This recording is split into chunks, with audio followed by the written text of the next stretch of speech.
Magaling ka lang sumisid. Lampa ka naman.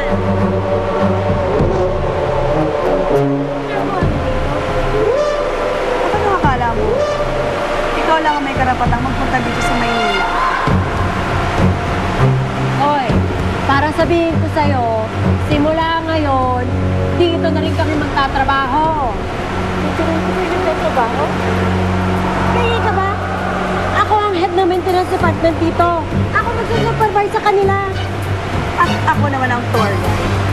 Ano akala mo? Ikaw lang ang may karapatang magtrabaho dito sa Maynila. At ikaw? Ano naman ginagawa mo dito? Dito rin ako nagtatrabaho. Pero sino ba nagpasa sa inyo dito? Ano akala mo sa amin? Wala kaming diskarte. Bakit? Ako nga hindi ko maintindihan kung paano ka natanggap dito eh. Wala ka namang alam gawing trabaho. Mas lalo namang wala kang alam gawin dito sa Maynila. Kung ako kasi sa'yo, hindi na lang ako umalis dun sa isla. Hindi mo sana dapat iniwanan na nanay mo. Si Inay? Naku.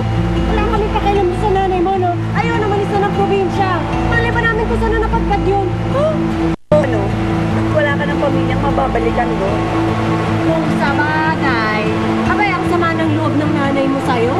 Naku, sigurado ako hindi ka na mapapatawad nun. Kung mabuti pa, huwag ka na magpakita sa nanay mo. Ikaw kasi, inuna mo pang kalandian.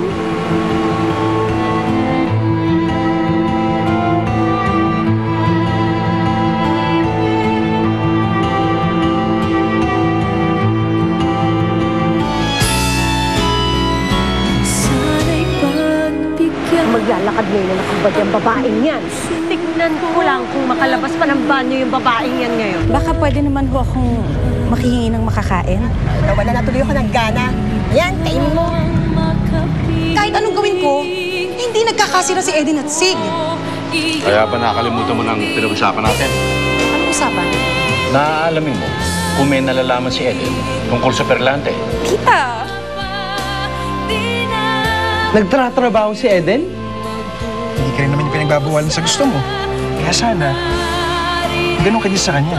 Nakiusap kasi siya sa akin na maghanap ng trabaho para sa kanya. Akala ko naman na pag-usapan niyo na.